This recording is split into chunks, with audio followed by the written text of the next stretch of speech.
Pemirsa, bek timnas U23 Indonesia Muhammad Ferrari berambisi menjuarai Piala AFF U23 2025. Ia ingin membayar kegagalan skuad muda Garuda pada ajang serupa edisi sebelumnya.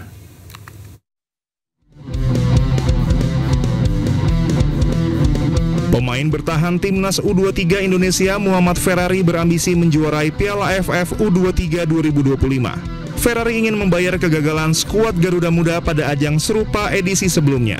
Pada Piala AFF U23 2023, Indonesia gagal menjadi kampiun. Skuad Merah Putih harus menerima keluar sebagai runner-up usai takluk atas Vietnam. Timnas U23 Indonesia saat itu kalah melalui adu penalti di partai final. Ferrari mengaku tak sabar untuk turun membela timnas Indonesia di Piala AFF U23. Saya sendiri sangat nggak sabar ya, karena insya Allah ingin memberikan yang terbaik buat Indonesia. Karena kan 2 tahun lalu kalau nggak salah kita juara 2 di Thailand, dan semoga tahun ini kita bisa memberikan piala buat di rumah kita sendiri. Piala AFF U23 2025 akan berlangsung di Jakarta dan Bekasi pada 15 hingga 29 Juli mendatang. Turnamen ini akan berlangsung di Stadion Utama Gelora Bung Karno Jakarta dan Patriot Candrabaga Bekasi. Skuad Garuda berada di grup A bersama Brunei Darussalam, Malaysia, dan Filipina.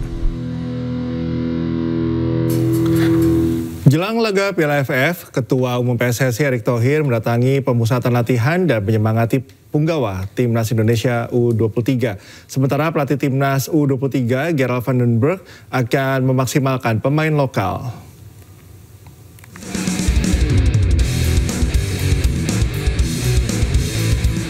Skuad Garuda terus mematangkan permainan dalam pemusatan latihan jelang laga Piala AFF U23 2025. Pemusatan latihan telah digelar sejak 20 Juni lalu hingga 14 Juli mendatang. Sepekan pemusatan latihan, Ketua PSSI Erick Thohir sempat mendatangi para pemain yang tengah berlatih di Jakarta. Dalam momen ini Erick Thohir sempat terkejut kembali melihat keberadaan Muhammad Ferrari dalam skuad Garuda Muda. Erick Thohir merasa heran karena Ferrari seperti ada di setiap pemusatan latihan, baik di tim senior maupun kelompok usia.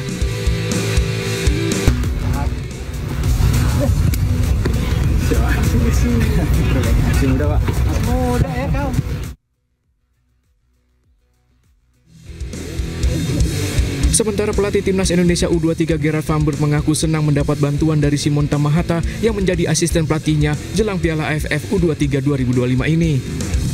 Kehadiran Simon dipastikan akan memperkuat dan mematangkan permainan dari skuad Garuda Muda. Gerard dan Simon bertekad membangun kekuatan baru bagi skuad Garuda Muda.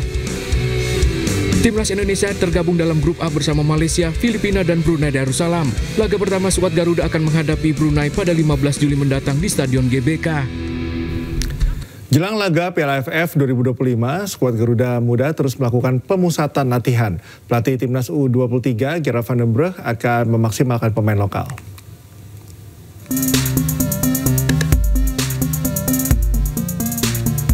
Skuad Garuda Muda terus melakukan pemusatan latihan jelang perhelatan Piala AFF 2025 yang akan berlangsung 15 Juli mendatang. Dari pemusatan latihan yang telah dimulai 20 Juni lalu hingga 14 Juli mendatang, seluruh pemain telah memenuhi panggilan dan hingga kini masih melakukan persiapan. Dari daftar pemain yang dipanggil pelatih Timnas Indonesia, didominasi pemain lokal. Ketua PSSI Erick Thohir sempat mendatangi langsung pemusatan latihan dan bertemu para pemain untuk memberikan semangat. Sementara Kepala Badan Tim Nasional Sumarji memastikan skuad Garuda Muda yang akan berlaga dalam ajang Piala AFF 2025 ini akan memaksimalkan pemain lokal. Sekarang ini kan kita sudah memanggil dan sudah TC U23. Ya, yang ada saat sekarang ini yang akan kita pakai untuk memperkuat Timnas U23 menghadapi AFF di bulan depan ini. Sehingga kita tidak akan memanggil yang tidak melaksanakan TC. Yang jadi satu dengan TC saat inilah yang akan memperkuat AFF. Pelatih Timnas Indonesia U23 Gerald van Berg pun mengaku senang mendapat bantuan dari Simon Tamahata yang kini menjadi asisten pelatih untuk ajang Piala AFF U23 2025. Kehadiran Simon ini akan membuat Timnas Indonesia U23 semakin matang dalam menghadapi Piala AFF U23. Gerard dan Simon pun bertekad membangun kekuatan Timnas Indonesia U23. Garuda Muda akan tergabung di grup A bersama Malaysia, Filipina, dan Brunei Darussalam. Laga pembuka akan mempertemukan Timnas Indonesia melawan Brunei 15 Juli mendatang di GBK. Kita ke informasi lainnya, ribuan orang tumpah ruah di pusat kota Seoul, Korea Selatan untuk mengikuti parade akbar Squid Game. Tak hanya ikut berperan memainkan sejumlah permainan, mereka juga bertemu dengan sutradara dan para aktor utama. Dan pemirsa, usai sudah kebersamaan kita dalam iNews malam hari ini, temukan informasi-informasi terbaru lainnya di www.inews.id. Cuplikan tayangan berita iNews dapat Anda saksikan di kanal YouTube @officialinews. Mewakili kerap pekerja bertugas, saya Cikal Mutazam, pamit undur diri, terima kasih, selamat malam dan sampai jumpa.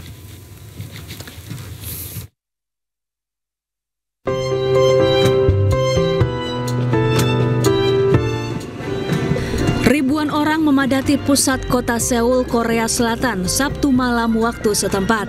Mereka antusias menyaksikan parade akbar Squid Game season terakhir.